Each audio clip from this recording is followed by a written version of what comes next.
Seyid Cəfər Pişəvəri kimdir? Azərbaycan xalqı əsrlər boyu qızğın mübarizə alovlarından keçmiş və bu mübarizələrdə öz oğulları və qızları içərisindən bir çox şöhrətli qəhrəmanlar yetişdirmişdir. Xalqımızın zəngin mədəniyyətə malik olmuş, elm, ədəbiyyat və başqa sahələrdə dünya mədəniyyəti xəzinəsinə qiymətli incilər vermiş, görkəmli alimlər, şairlər və başqa mədəniyyət ustaları tərbiyə etmişdir. Müasir dövrdə Azərbaycan xalqının yetirdiyi simalar içərisində Seyid Cəfər Pişəvəri görkəmli yer tutmaqdadır. O, Azərbaycan Demokrat Firqəsinin banisi, 1324-21 Azər Nehsətinin təşkilatçısı və rəhbəri olmuşdur. Pişəvəri Azərbaycan xalqının elə oğullarındandır ki, dərin siyasi və fəlsəfi düşüncəli, füsunkar qələm ustadlığını, bacarıqlı firqə və inqilab təşkilatçılığını və sadəcə gözəl insan xasiyyətlərini öz vücudunda birləşdirmiş və siyasi-ictimai fəaliyyət sahəsində həqiqətən geniş nəzəri üfüqə və çox cəhətli rəngarəng əməl və təcrübəyə malik olmuşdur. Siyasi və ictimai xadim kimi Seyid Cəfər Pişəvərinin həyat fəaliyyətində ömrünün son illərinə təsadüf etmiş 1324-21 Azər hərəkatının başlanması, inkişaf etməsi, qələbə çalması və tam bir il müvəffəqiyyətlə həyat sürməsi dövrü ən yüksək nöqtə və etila zirvəsini təşkil edir.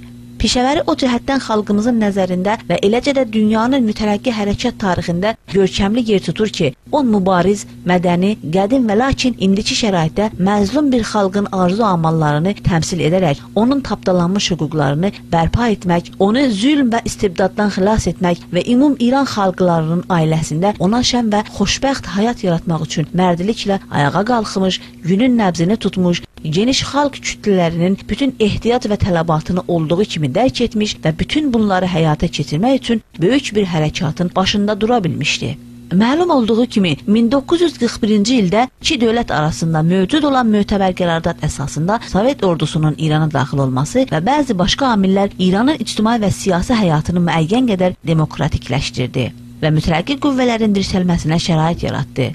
Pişəvəri bu şəraitdən olduqca əlverişli surətdə istifadə etməyi bacaran inqilabı kadrlar sırasında mühüm yer tuturdu. O, İranın demokrat mətbuatı dairələri içərisində Ajir Ruznaməsinin məsul redaktoru kimi böyük nüfuza malik olmuşdur. Mətbuatın azadlıq cibhəsinin yaranması və 44 gündəlik Ruznamənin bu cibhədə birləşməsi Pişəvərinin bacarıqlı təşkilatçı, alovlu təbliğatçı və görkəmli bir rəhbər olduğunun gözəl nəticəsidir. Pişəvərinin mənalı ömrünün son illəri hər cəhətdən böyük əhəmiyyətə malik olan xalqımızın tarixində parlaq səhifələr açan 21 Azər hərəkatının və milli hökumət yaranmasının təşkili və fəaliyyətinə həsr edilmişdir. Pişəvərinin qoyub getdiyi siyasi və ədəbi irs olduqca qiymətlidir. Seyid Cəfər Pişəvərinin ideyaları yaşayır, nəsildən nəsilə keçir və xalqımızın mərd oğul və qızlarını mübarizəyə ruhlandırır.